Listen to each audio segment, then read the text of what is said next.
Good evening, everybody. Welcome back to the Westdale Film Forum. Um, as you know, we've been at the Westdale Theater in Hamilton. We've been closed for several months now. Oops.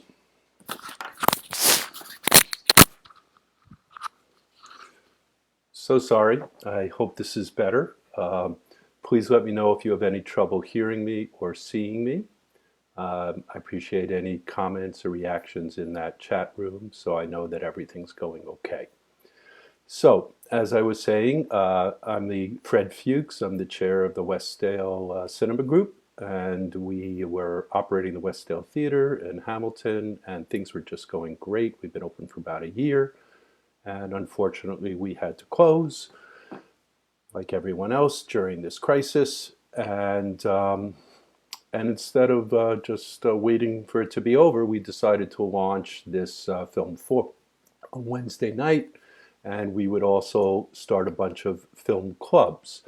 And the film clubs are all up and running now. There are 8, I believe, and more being added every week.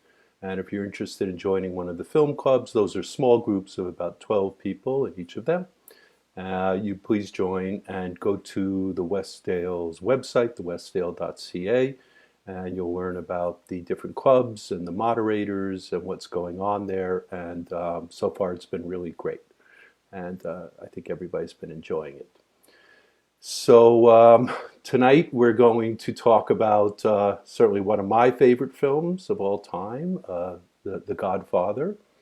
Now, I was not a producer of The Godfather. I think I was in high school still when The Godfather came out, but I've certainly heard a lot of stories and learned a lot about it when I was working with Francis Coppola, and I was the executive producer of The Godfather Part 3. And when we were shooting the film, this was in 1989, Paramount, the studio, asked us to do a making of, a behind the scenes of the film, which we did and shot some footage.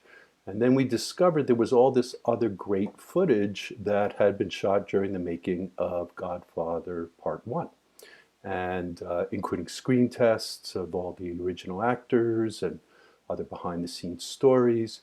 And so we expanded the making of into a proper documentary called The Godfather Family, A Look Inside.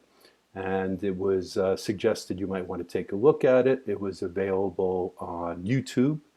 And I am curious if people could just say yes or no, if you had a chance to watch this documentary or not, because a certain amount of the information I'll be talking about tonight did come from the documentary, though there'll be some other stories and comments based on my own experience of the film as well. But it's quite a wonderful documentary, so if you haven't, you might want to take a look at it. It's, as I said, on YouTube, and I think there's a link posted on our website. So please go ahead, use the chat, ask me questions, comments. Certainly at the end, I will try to get to them if I can.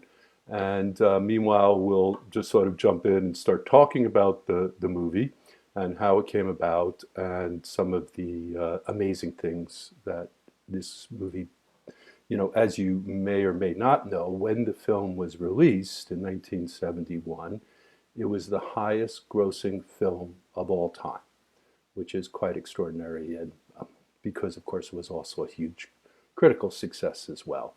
And it was made by this director and writer, Francis Ford Coppola, who at the time was 31 years old. I don't know what you do after that, but he certainly had an incredible career. So anyhow, just a little bit about Francis Ford Coppola, just to start off. Some people wonder, where did the Ford come from? Francis Coppola is obviously a very Italian name, Italian family, but he was actually born in the Ford Hospital in Detroit. And that's why his father decided to add that name, and it kind of stuck with him, though it's really just his screen name. Nobody ever calls him that in person. But he grew up in a very intense Italian family. He had a very smart older brother, handsome and taller and smarter, named August Coppola, who was ultimately became an academic. He was a professor of philosophy and humanities. Also, he's the father of Nicolas Cage, of course, Nicolas Coppola. And actually, Nicolas Cage grew up and spent a lot of time in Francis's house when he was younger because of some marital problems with his father and the wife. And then, of course, he had a younger sister, Talia Coppola, who became Talia Shire, and of course appears in this film and became quite a well-known actress after the film. And he came from a musical family. His father, Carmine, was a musician. His uncle, Anton Coppola, was a very famous opera conductor and very passionate men. And always, there was a lot of music in the house when he was growing up. And Francis was not particularly a great student. They used to move around a lot depending on the father's job. But in fact, at one point he had to go to a military school. But these are all like much longer stories. He ultimately wound up going to university on Long Island at Hofstra University, and he got very involved with the theater department. And he won many awards and directed amazing productions at Hofstra. And that really started him on his entertainment career.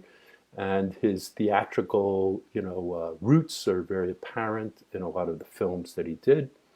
He went off to UCLA, the UCLA Film School, to get a master's in film. And really at film school, he was more of a writer than a director. There was another great director there at the time named Carol Ballard, who later went on to work with Zoetrope as well. But he won a big award for best screenplay, etc. at UCLA. And certainly Hollywood knew him as this brilliant young 22, 23-year-old writer. His first working was with Roger Corman, where a lot of people started in those days. He was working as a sound man. He did odd jobs. And he finally got to direct his first film, Dementia 13, because they were shooting a film in Ireland. And there were some short ends, which are the remains of a film reel after you finish shooting. And he managed to convince Roger Corman to let him direct the film. He shot in 5 days, very inexpensively, but it was quite extraordinary.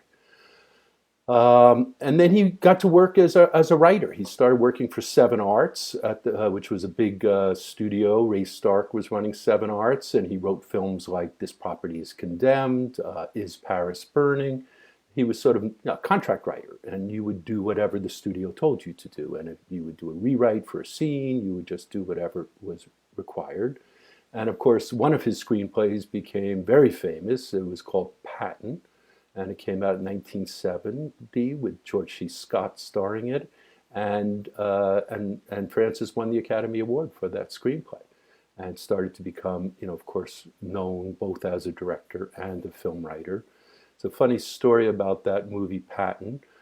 Francis had written that script actually earlier, and the studio decided to try to use another script and didn't really know what they were going to do, and they really wanted George C. Scott. And when George C. Scott read the new script, he said, well, no, I'll do the movie, but I'll only do it if I get the original screenplay. And that was the one that Francis, and it was very controversial because if you remember the movie, it opened with this incredible scene of George C. Scott standing in front of this giant American flag. And he gives this incredible speech. And it was very unusual and really was a non sequitur in terms of the rest of the film. But of course, and everybody wanted to get rid of it. It was, considered so crazy. But of course, that's the scene that everybody remembers from that movie. He went on to do a few small films, You're a Big Boy Now, The Rain People, which was a film that he worked with both Robert Duvall and James Caan on. He did a studio film, Finian's Rainbow, with Fred Astaire. Petulia Clark's first film. She won a Golden Globe. And that was the point where he went off to San Francisco to create a new company called American Zoetrope. And a lot of his UCLA and USC friends came with him. George Lucas, Walter Murch, Carol Ballard, John Cordy was there, Matthew Robbins. And they had a development deal to put some movies together and write some scripts. And their first film was THX 118, which George Lucas directed. And then they turned in the movie, they turned in all the scripts, and Warner Brothers hated everything. They hated the scripts, which included, by the way, The Conversation, and Apocalypse Now, which was George Lucas's project at the time. And not only, and then THX was a critical success, but box office was a failure. They had to pay back the $300,000 that they had borrowed.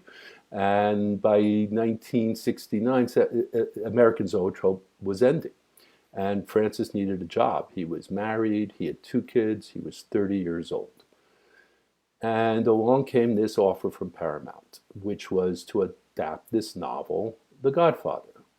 Now, The Godfather had only come out about a year before. It was written, of course, by Mario Puzo, and Puzo was a professional writer, but it never had any huge success. And when the movie came out, the book came out. It was not a huge success right away. It took time to build interest in the book, and it remained on the bestseller list for 67 weeks and did sell over 9 million copies, but that took over 2 years. So it sort of took time to build the interest. But nevertheless, it was an incredible book. And if you know the book, and then of course, some of the key aspects of it that remained in the film was, that, and Puzo obviously had read literature, because if you really think about the Corleone family, they actually do kind of resemble very closely another famous family in literature, which is Dostoevsky's The Brothers Karamazov. Which, of course, there was a very powerful father, the impulsive oldest son, a philosophical son, a sweet-tempered son, and even an adopted stepson who was an employee. And I don't know this for a fact, but I would have to believe that Puzo certainly was aware of that book and aware of the similarities of his own family structure and his story. And, of course, one of the most notable lines is this idea that behind every great fortune there is a crime, and that actually is attributable to Balzac and included in one of his novels. And so it's interesting to see the antecedents of some aspects of this book that lived on. And in fact, also the famous line, "I'm going to make him an offer he can't refuse," that also appeared in one of Balzac's letters to a friend. He says, "In that case, I'll make you an offer that no one would decline." So maybe not, but I found that all quite interesting. And Puzo, of course, grew up in New York in Hell's Kitchen. He was a big gambler, so he certainly knew this world of the gangsters and mafia, and was not obviously part of it, but it was a world that he knew. He could write authentically about it. He could create characters that felt very real. The actual plot was based on a few different families. It wasn't that there was one specific plot that he copied, but certainly the kind of rivalries of the 5 families, etc., was very much what was going on in New York at this period, which was, the late 40s and early 1950s. Puzo did go on to do some other screenplays, of course, Godfather 2 and Godfather 3, but he was also the creator of the script for the first reboot of Superman, the Christopher Reeve version that Richard Donner directed. And he actually started Superman 2, and somewhat serendipitously, perhaps, but of course Marlon Brando appeared in the first Superman and played Jor-El, the father of Superman. So kind of interesting. So anyhow, but Paramount was then being run by Bob Evans, the famous producer slash studio executive. And he bought the rights while still in manuscript. He thought this could be really interesting. And although gangster pictures in general were not doing terribly well at the time, he thought he could do this low budget and it would have action. And in fact, the first director approached was Arthur Penn, who had recently done Bonnie and Clyde and was, quite a successful director.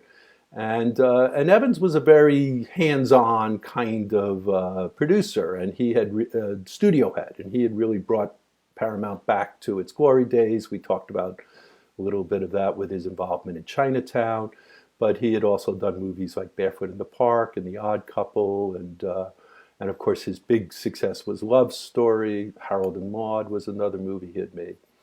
And they decided to offer the movie to Coppola because they thought it would be appropriate to have an Italian American directing it because they were quite concerned that politically there would be a lot of challenges with organized crime and the mafia, and that somehow if an Italian American was directing it, that somehow would make it easier to do. And but Coppola had no interest in the movie. Actually, he abhors violence. He never wanted to make a movie with that kind of violence in it, and he didn't want to be associated with a mafia story. But he was pretty desperate for money, and it was going to be done quickly. And as I said, low budget, $2 million. So he did agree to work with Puzo on a screenplay and direct the movie. And he was paid $125,000 for his efforts, which was, I guess, good money in those days. But over time, as they were developing it, the film became more and more popular. And in fact, by the time they started shooting, the budget was up to $5 million. Ultimately, I think it went to $6 million, which seems so incredibly cheap. But for a movie of this caliber and size, but at the time that was considered quite a reasonable amount of money to make a film. So during the development, it was very interesting how the script got made because Puzo and Coppola got along very well. They certainly understood the same world, the same characters. They were really quite inspired by each other and wanted to work together. But they actually wrote screenplays separately. They each went off and did their own drafts. Then they tried to merge them together. The screenplay was something like 170 pages. It was way too long. It was supposed to be 120 pages. Even when filming, the script changed quite a bit. Coppola had this very famous notebook where he had kind of cut out all the scenes from the book that he liked, and then he just added his notes to those scenes, and it all kind of ultimately, of course, came together. But it was a constant struggle and constant work to keep the screenplay, and then of course ultimately with the editing as well. This was not something that was, just this well-planned, beautiful screenplay that everybody just went off and shot. So, with Francis and working with him, he was very shrewd about movies, and he realized that, that it's not every single moment of the movie has to be fantastic, but he would always try to focus and find those, 5, 6, 7 scenes that would really be memorable, where something unusual would happen, or great emotion, or a plot twist, and he always felt if you could just make those memorable scenes that the audience will remember when they walk out the door, then ultimately the movie will be a success. And of course, in this film, he achieved many more than just 7 scenes, and one of the reasons it's so memorable, of course.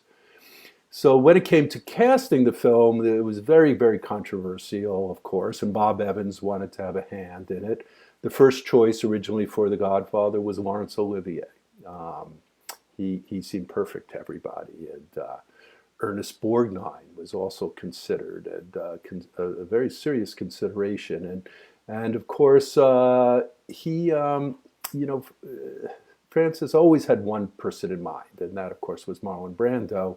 And Paramount just, in fact, the head of Paramount, Stanley Jaffe, announced that this movie will never be made with Marlon Brando, ever.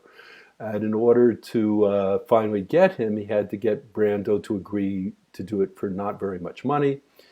Instead, he took back end, which of course was very smart ultimately.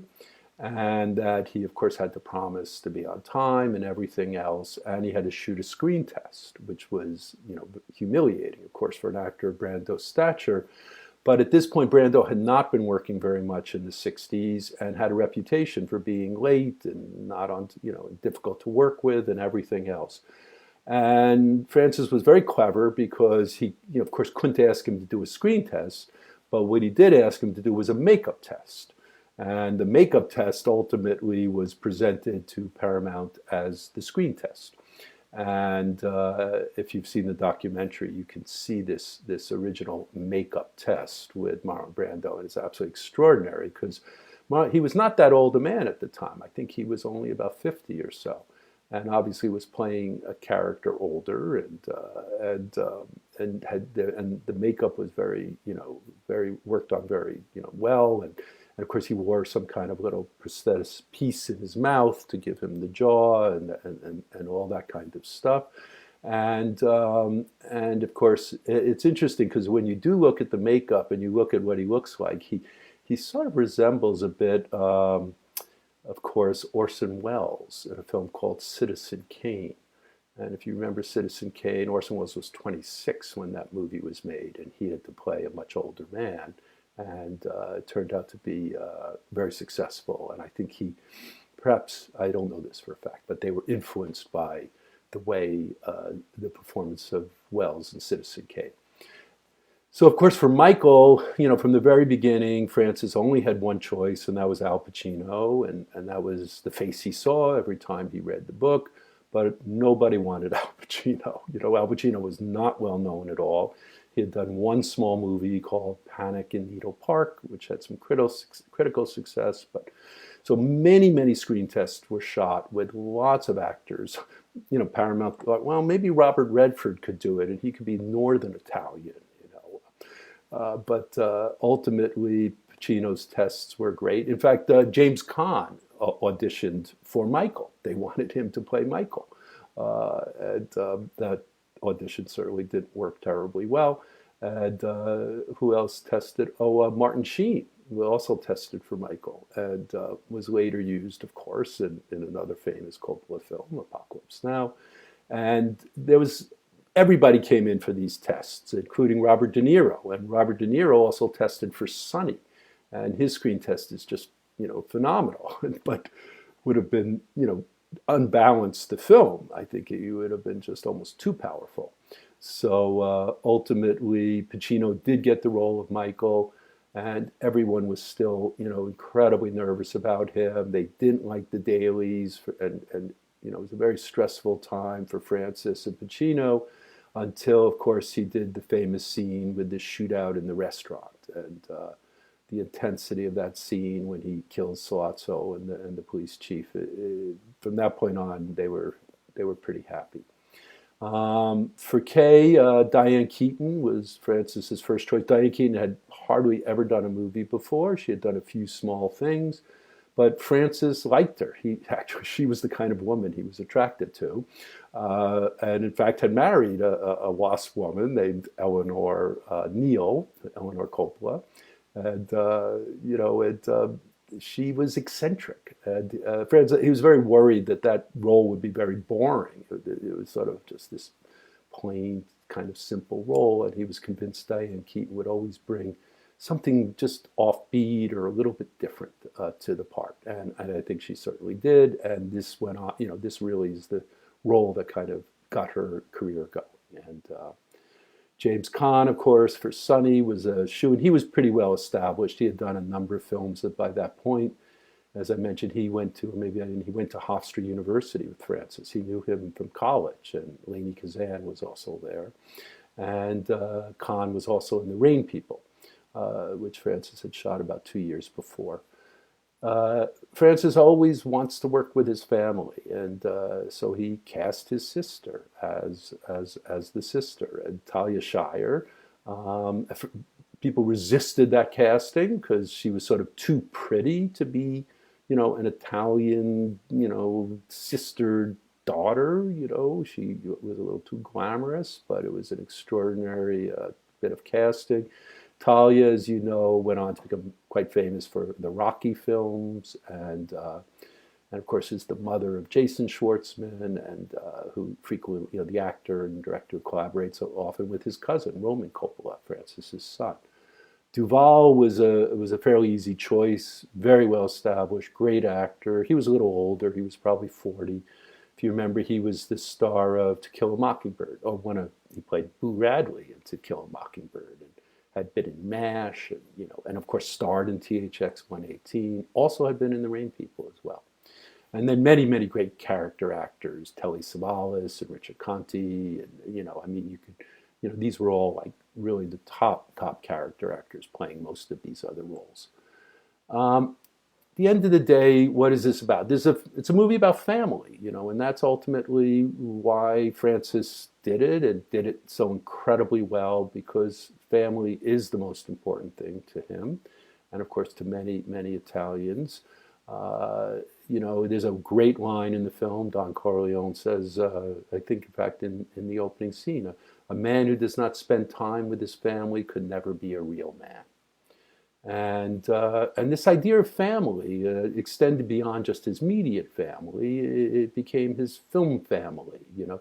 In many of his films, he would use the same actors, producers, the crew. Often, were the same, the designers and the photographer. And it was very intentional. Why? Because filming is such a high wire act. It's especially the way Francis directs. It was so constantly changing, and everything was always up in the air, and you never knew what was going to exactly happen. A lot of improvisation and things like that. And when you're with your family, you can trust people, and there's somebody there to catch you. You know, and so for me, I worked with him many many years later. It always felt I had sort of become part of the family when I was working with him, and that's really to me what the strength of this film was, and of course, it was a very powerful message about to everybody about the value. And of course, ultimately, although organized crime was not a big fan of the book, and certainly were very concerned about this movie, there were many later who actually thought it was quite wonderful and thought it presented, even though Costa Nostra had never been talked about in public, and they actually thought it sort of showed the honor and the tradition and some of the strengths, the moral strengths of what it meant to be part of the family. And so, I mean, it really had a lot of powerful impact on probably every gangster film that ever got made afterward. Of course, it's also the story of capitalism, right? And hierarchy and patriarchy and the pros and cons of what happens in that society, in our society. It's a story of America. And of course, ultimately, Michael, this is Michael's story, certainly even more so in Godfather 2, and then, of course, in Godfather 3. But this was really a story of Michael and this amazing character, and watching him transform from this young, war hero and who felt quite separate from the family and didn't really want to be part of the family business. And of course, Don Corleone had never wanted him to be part of the business, but things happen, and ultimately we know what the pressures were and what he did. And of course, Pacino, it's funny because he often says, as much as he played Michael, it was really Francis was Michael, and everything that was really there, and so much of the guidance in terms of the performance and what was Michael feeling and everything felt so much coming directly from Francis. Part of the genius of this director and all the great directors is that they're able to put so much of themselves personally into the films. They draw on their own experiences, on their own challenges, on their own devils and desires, and the more that can be embodied in the script and the performances in the film, the more real the film feels. And many people, comments about the movie was how authentic it felt. And I don't just mean in terms of the little characterizations and little touches of set dressing, which of course were also fantastic, but in the power and the heart and the real love of that existed in these characters. Production was an absolute nightmare. Francis thought he was going to be fired every week. No one liked the dailies. They even had a director shadowing him at one point. He was already over budget and over scheduled within 2 or 3 weeks. It was not a terribly pleasant experience for making this film, and it's really incredible attribute to Coppola's resilience and deep founded belief in his vision and what he wanted to do, that he was able to survive. And, because the pressure from Bob Evans and everyone at Paramount was just enormous. But he did have fantastic collaborators, although each of them were quite unusual as well.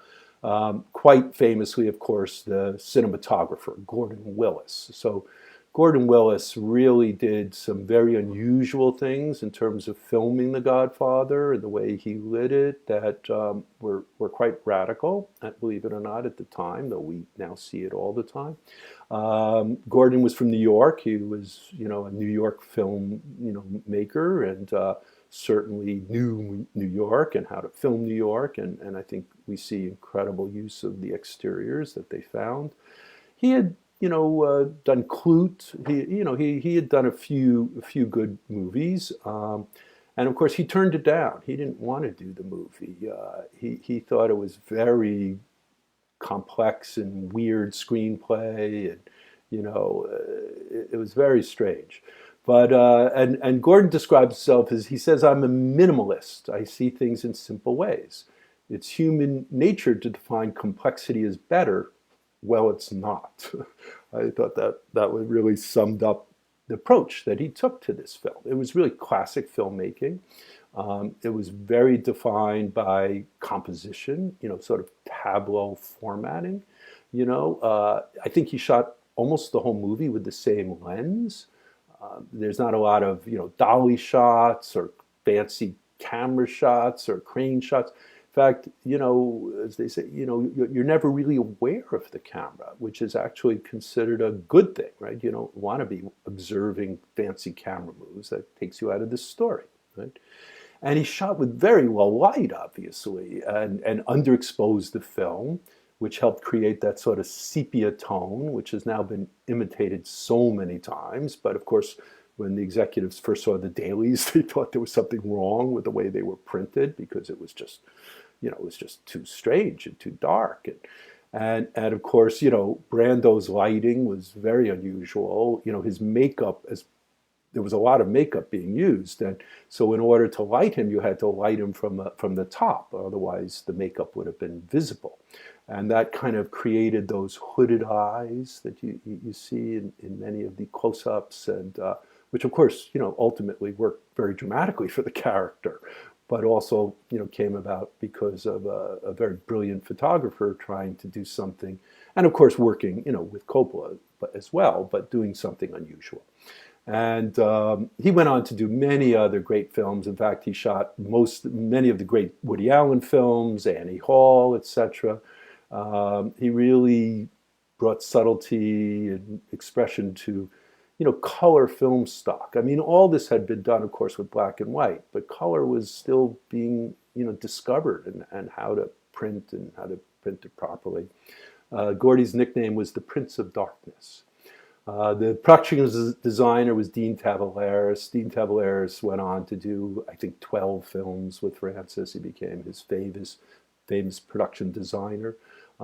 He was originally discovered, he had done Bonnie and Clyde, which was a great film from, I guess, 67 or 68. And so it was a well-established production designer, but this is the film that started that relationship. And as part of the family, he used his family as well. So his brother Alex was an art director, and his cousin Gary Fettis was the set decorator. The niece was the production coordinator. Dean's been nominated for 6 Academy Awards. I had the pleasure to work with him on Godfather 3, as well as with Gordy. Very, very brilliant, and one of the top production designers, for 20 years. The costume designer also did an amazing job. These all, by the way, got Academy Award nominations. The film had, many nominations. Her name was Anna Hill Johnston, and she was Elia Kazan's costume designer. And of course, Francis was, Kazan was one of his heroes, and she had done, On the Waterfront and all those great movies. So it seemed like a perfect choice for this, and, new Brando. And although she didn't continue on with the other films, she did a great job. The music, of course, was so important to this film. It was written by a famous Italian composer, of course, Nino Rota. The score is considered one of the great scores of all time. Francis often would use people outside of the Hollywood tradition because he always wanted something a little unique and different. And wrote, of course, was a famous film composer. He was Fellini's composer, and he had written a lot of scores for Fellini, but he was not someone who had worked really with Hollywood before, and it was an extraordinary and somewhat brave choice, but of course it worked out so beautifully. And from that opening, trumpet and simple theme to start the film and on, it's the music is just you could just well, but you all know the music. I don't have to tell you. But of course, the music for the wedding was done by Carmine Coppola, his father. And he orchestrated and put together all the music and all those Italian songs they were playing in the wedding scene. And of course, the wedding scene is a very famous and spectacular scene, and very unusual, of course. It's 30 minutes. The first scene of the movie takes 30 minutes. But it did, of course, set up all the characters, and you meet everybody, and everybody has their moment, and you really start to see the relationships between the different characters. And of course, you introduce, Kay into this environment, and we sort of get to see the world through Kay's eyes, and just, completely baffled. Who are these people? What they do? Michael has a wonderful scene with her where he tells the story about how they got Johnny Fontane out of a contract, and and says the famous line, he made it, his father made him an offer he could not refuse. And of course, later the Don says that same line to Johnny Fontane as to how he's going to help him get a part in a movie. So you actually hear that line twice in the first 30 minutes. By the way, the story of Johnny Fontane in that film was actually based on a true incident. Johnny Fontane is sort of a stand-in for Frank Sinatra. He was played by an actor, Al Martino, who was a singer. And the film that that Sinatra desperately wanted to be in was From Here to Eternity. And he had, for different political reasons, wasn't going to get the part. And of course, not because of A Horse's Head, but he did get the part. I'm not sure, what pressure was exerted, but he did get the part. And of course, he won an Academy Award as Best Supporting Actor for From Here to Eternity. And Frank Sinatra was not thought of as a great actor at the time. So it was quite extraordinary. And then, the famous family picture, and you can see the different relationships, and, when he brings Kay in. Of course, another incredible moment, of course, is when Sonny goes upstairs to have sex with Lucy Mancini, right? And of course, in Godfather 3, the bastard son who was conceived at that wedding shows up. His name is Vincent Mancini, and he's played by Andy Garcia, and he plays a major role in that movie. So quite an unusual little thing that ultimately paid off. In fact, a small little, I'm not going to talk too much about Godfather 3 tonight. Mostly we'll stick with the first film. But when we were screen testing for that film, Robert De Niro actually wanted to play the part of Vincent Mancini, even though he was probably 20 years too old, which of course would mean he was playing the role of his own grandson, because he was Vito Corleone. And he came out to Napa and shot a screen test, and actually tested with Madonna, who wanted to play Mary, Michael's daughter, but ultimately neither of them got the parts. So very difficult, shooting. They spent a lot of time, lots of masters, dailies were too, people thought Pacino was boring, there wasn't enough action, there wasn't enough violence, Bob Evans was always interfering. Very, very difficult time. And of course, the violence, right? Because The Godfather is quite known for violence, and the violence is extraordinary. And as much as Francis hated violence, he realized that when the violent moments occurred, they had to be very powerful. They had to be really something that people, would remember and do them differently somehow. And somehow he did manage to do that. And if you think of course, the famous scene with the horse's head. So now, right at the beginning of the film. So the horse's head was not was actually supposed to be on the bed. That's what it said in the screenplay. And on the set, Francis had this idea, of course, that maybe it should be in the bed. So instead of sort of just a cut to a horse's head, you have this incredibly excruciating long pan as the studio executive starts to pull the sheet down. It sees the blood, it sees the blood, it sees the blood. And then you reveal the horse, which of course had been set up. You had seen this horse in the stables and knew how expensive it was and how much pride this owner had. And you actually linger on this horse's head. You actually linger for 2 screams, which is, but it was, of course, still remains a very memorable scene and sort of a very unusual way it was done. And then, of course, at the end of the scene, when you come back outside and the slow dissolves, and then the final cut or dissolve is to Brando's face, right? And I guess hearing this news, and he just has the most extraordinary expression on his face because, again, I don't think Vito Corleone was someone who enjoyed violence or was a violent man, but he certainly recognized that it was necessary in their business. In fact, there's the great line, I think it's actually said by Sollozzo, but that blood is a big expense, and you try to find other ways to solve your problems. And of course, the killing of Luca Brasi and Paulie, and of course, that famous moment of the killing of Carlo in the car when you see his feet trying to smash out the windshield. And then the most famous of all is the killing of Sonny. And they really decided to do something very special for that. And there were, of course, they created a new set. These were toll booths, were a set. They spent, I think, 3 or 4 days shooting this one sequence. There were more squibs put on the actor James Caan than had ever been put on an actor before. It was just absolutely extraordinary, and maybe with a little bit of nod to Bonnie and Clyde, but memorable and things that you just did not forget.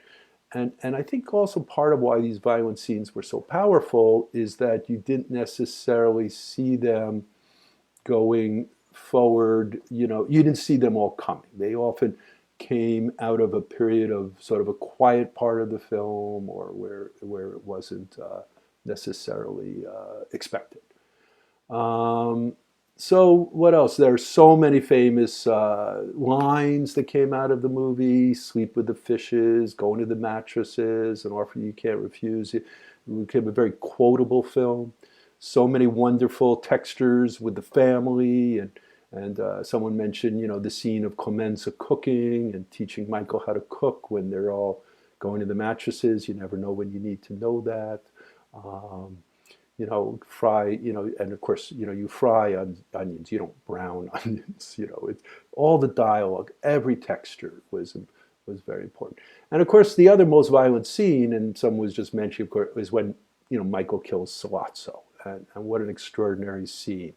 And of course, it was a very interesting scene because, first of all, when they were talking in Italian, I think it was Italian, it might be Sicilian, there were no subtitles, it's not dubbed, because there was nothing we needed to know, really, and it kind of made the scene more mysterious, right? That we didn't actually know what they were talking about. We could certainly guess, but we just didn't know.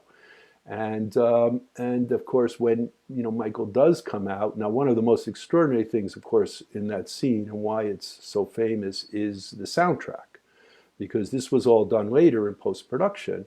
But as you recall, when Michael goes into the bathroom, you hear the sound of the L train, the elevated train that would have been there, and I think it was the Upper East Side.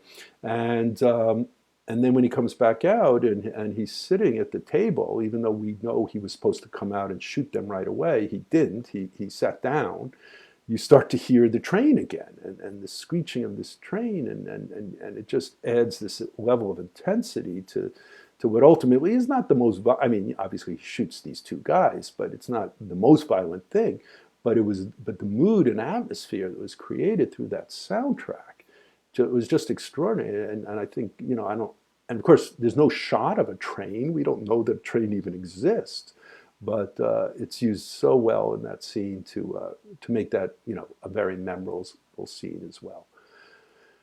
Oh my goodness, there were just so many great scenes. The hospital scene where Al Pacino, where Michael comes and sees his father isn't being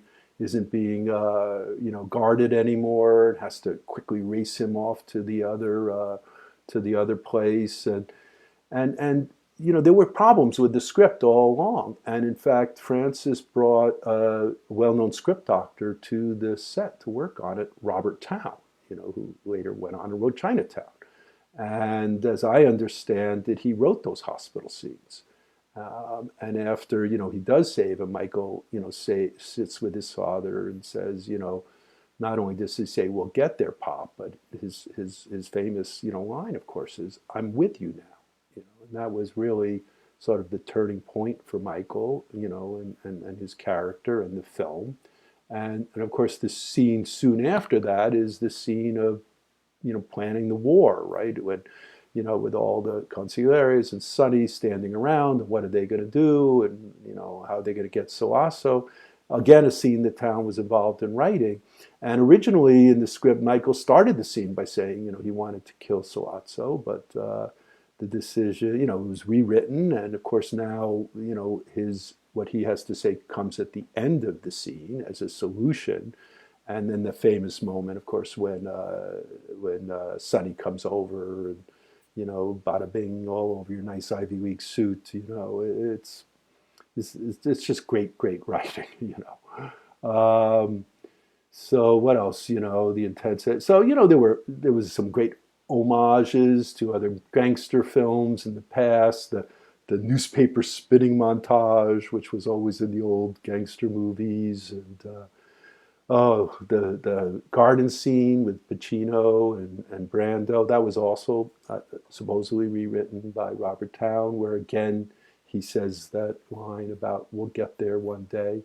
But at that point, we all know that Michael has become a very different man.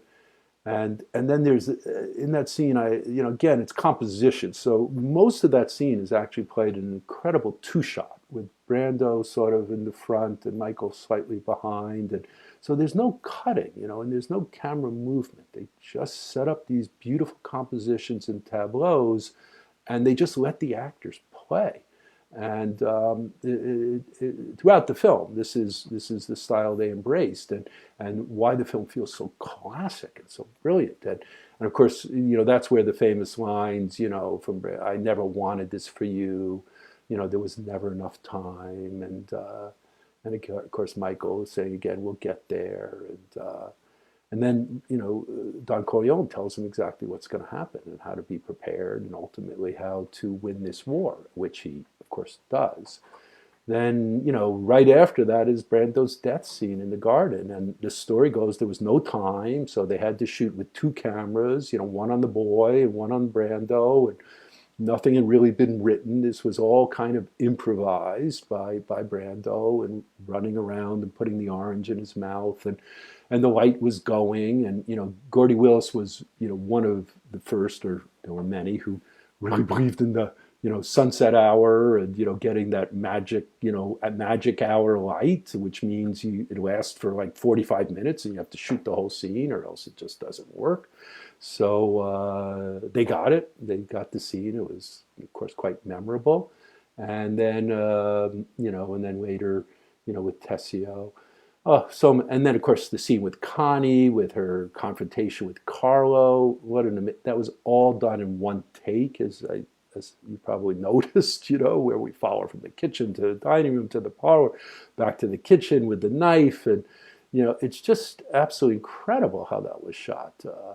And I think one of the things that makes a lot of these scenes so powerful is that because there's not a lot of editing. Because they're actors allowed to play and kind of fully actualize their performance. That sort of makes, a very intense audience experience. And of course, the film mostly plays out in real time, and very sequential, right? There's no flashbacks, there's no cutting around as there are in the other films. It really happens in real time as one thing after another occurs. And we're following along as the audience, and that all seems, fine and part of the classic nature of the narrative. But then, of course, there's the ending, and which is there's no scene more famous than the Godfather's ending, and of course it's been copied so many times by different filmmakers in many movies, and it was mostly achieved through this incredible editing, because during the baptism scene, for the first time, instead of a straight narrative where this is all cross-cutting and parallel editing, and we see two or more scenes, multiple scenes that are all being woven together as all of the various killings are being planned and executed, while we're cutting back and forth to this christening, with all of the religious pomp and circumstance and Latin. It almost feels like a montage, but they are actual scenes, and it makes you feel like this is all happening during the same time frame, which of course it couldn't. It's illogical. It wasn't all happening in the same hour that the baptism was taking place. But this break from the continuous action really made you realize how important this scene was. And of course, for those who don't know, the little baby was actually Francis's daughter, Sophia. And the mom was quite nervous because Diane Keaton didn't know how to hold a baby. The baby's head kept flopping off, That made Eleanor quite nervous. But the film was finished, and then post became another huge nightmare. As Francis says, the essence of cinema is editing. It's the combination of what can be extraordinary images of people during emotional moments, or images in a general sense put together in a kind of alchemy. Francis always said, you sort of write the film three times, in pre-production, during the screenwriting, and then in production, the shooting and the rewriting and the improvise it. And then in post-production, through editing, you basically wind up rewriting the film all over again. There were over 6 editors who worked on this film. William Reynolds and Peter Zinner were the credit editors who got an Academy Award nomination. But the main problem, of course, was the length. Francis had shot something like 500,000 feet of film. So there was like 90 hours of material to try to pull together into making this, what was supposed to be a 2-hour and 20-minute movie. The trying to reduce it, and of course there are some of these scenes that were not cut do exist. It just took a very long time. The cut that was finally considered the director's cut was 2 hours and 50 minutes, and when they showed it to Bob Evans, he completely rejected it. He said, "This is way too long. It has to be 2 hours and 20 minutes." Besides the fact that creatively he thought it was too long, when you have a movie more than 2 hours and 20 minutes, you actually lose a screening at the theater, right? Because in those days, and sometimes even now, you want to have 5 screenings of a movie per day. And the most they can be is 2 hours and 20 minutes. So this way, at 2 hours and 50 minutes, you'd only have 4 screenings a day. So for lots of reasons, there were huge fights. But nevertheless, when they finally showed Evans the 2 hour and 20-minute cut, he hated it, and he realized that they had to go back to something that that they could all work with together. The release, again, while Francis he had no idea if this film was going to work. He really didn't know if it was going to be successful. The book had become successful, but you just don't know, with films, and there have been many famous stories of films everyone thought were going to be great and flopped, and films that nobody liked and became big hits.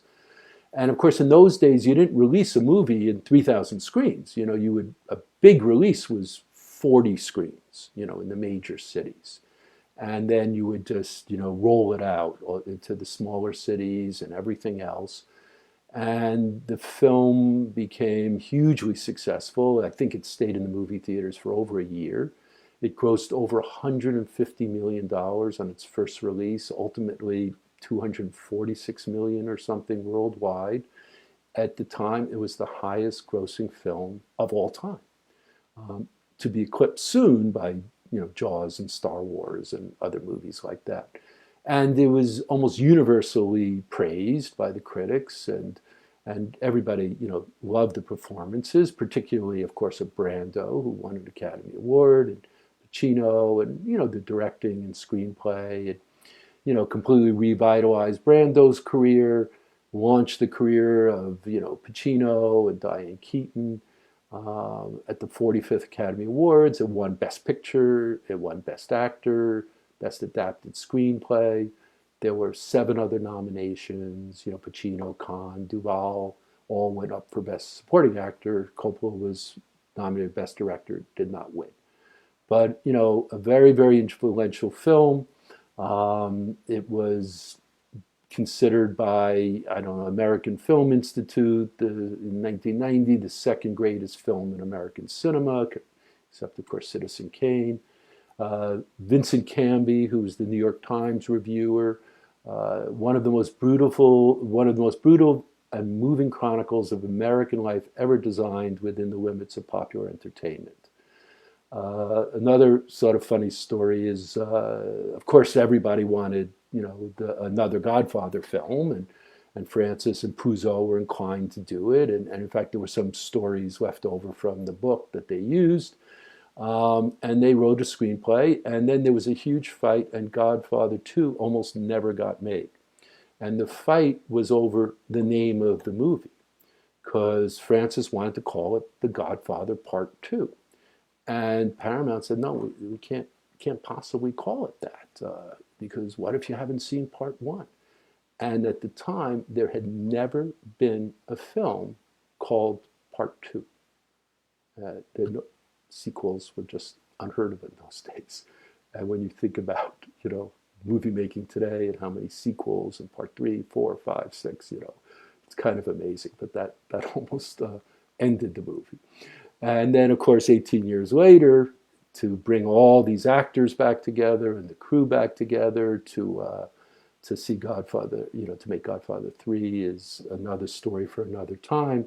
But let me answer a few of the questions that came up. Someone was commenting about the scenes in Sicily, and I didn't mention that. And of course, they were haunting scenes and beautifully shot, and again, culturally bringing that world of Sicily alive, and it was, and then of course, the violence, right? This was, such a surprise. I mean, I don't know what, in retrospect, how could this other wife, and what would Michael's life have been? But to the way she was killed is just incredible, Someone commented on the stories about Brando having issues remembering his lines, and that's certainly true. It was sort of a running joke about what they would have to do, because sometimes the lines were up on the, cue cards were on the ceiling, or he had an earwig, and people were, whispering into it, and I did do a movie with Marlon Brando years later called Don Juan DeMarco, and it was a huge problem, but. Brilliant man. He just couldn't remember lines of dialogue. And if you think about his acting style and some of his pauses, and, he may have been waiting for the next line to be read to him, at the time. Someone commented on why wasn't Carlo killed earlier after the abuse? Well, I think at that point, Michael had a plan, and the plan, of course, was to eliminate all his enemies. And if he started doing it too soon, people would start to suspect that he was, going to go into a violent mode, and maybe that's why he waited. And of course, the final scene where he lies to Kay, and then we end with her seeing the guys all come in and kiss his ring. I assume that's why the timing was and why they waited. Someone also commented about the great, scene in the restaurant where Michael's face when he kills Soazzo. Uh, the conversation really didn't matter, and you could see why, the power of that performance was really encapsulated right at that moment. His intensity was just extraordinary. Yeah, and Sonny's assassination. We talked about the Italian. Anyhow, this was great fun for me to, revisit this film again, and to think about it. If you haven't seen this documentary, please see it. It's quite unique, and it also talks about Godfather 2 and Godfather 3, and maybe someday we'll be able to talk about those films a bit more as well. Um, Anyhow, I just want to see if there's any other comment. Someone made the comment that some of Brando's lighting in The Godfather and the lighting in Apocalypse was somewhat similar, and I think you may very well be right. And a lot of the decision, though, in Apocalypse to film Brando in shadow and very low light level was also because he was so gigantic at the time that it would have been quite horrifying to see what he actually looked like. So, as I understand the story, they really chose to keep him quite in the dark. Um, and what else can I say? Michael's story is just beginning here. It's tragic. It was tragic for Don Corleone, because this was the son he really didn't want to be part of the family, but ultimately he had to do what was necessary to protect the family, and he did. And of course, this is often the story of America, because what do people do and why they do it, and for power, and you could call it capitalism, you could call it patriarchal society. There's so many aspects of the world we created and we're living in, and again, who knows what will happen now after this crisis, and maybe some of this will change. It may very well change. So next week, so please go to the Westdale website, learn about our film clubs. This film forum on Monday nights at 7 will continue. Next week, we have a special guest, though, who will be hosting it. And his name is Colin Doncaster, and he lives in Dundas. And he's quite an extraordinary guy. He's won an Academy Award for technical achievement. He created something, it's called for development, prototyping, and promotion of technologies and workflows for deep compositing. But so he's a visual effects expert. He also has a patent and created a software called Yeti that is used by all the major CGI animation studios, Pixar, Disney, etc. And it's how they do fur, which is very, very complicated to do. And the fur is really, and so anyhow, he's quite an extraordinary guy. And his story is that I don't even think he finished university, and he went down to New Zealand and started working with Weta Films, which is Peter Jackson's visual effects company, sort of like the way George Lucas has ILM. And Colin was there for the production of the very first Lord of the Rings film, The Fellowship of the Ring. And The Fellowship of the Ring is the movie we're going to talk about next Monday. And Peter Jackson and how that film was created. And of course, he then went on to work on the other Lord of the Rings films. He also worked with James Cameron on Avatar, and all those visual effects in that incredible world was created by Weta. And he can talk a little bit about some of what he did there. But mostly we're interested in The Fellowship of the Ring. There are many incredible stories about how that film came to pass, and how it got developed and ultimately made. And I think you're going to find it very, very interesting. And then 2 weeks from now, you'll see me again. And the film I'd like to talk about, again, is one of my favorite films. That's why I love doing this. And I'm sure you've all seen it, but well worth seeing again. And there are many incredible stories about how this film was put together. And that, of course, is David Lean's Lawrence of Arabia. it won't be the same as seeing it on a big screen, watching it on your TV or on your computer, but nevertheless, the story and the performances are extraordinary, and we may lose something of the visuals, but I think you'll enjoy hearing about it, and I'll enjoy talking about it. So thanks everybody for your time tonight, and I hope to see you again soon. Thank you very much.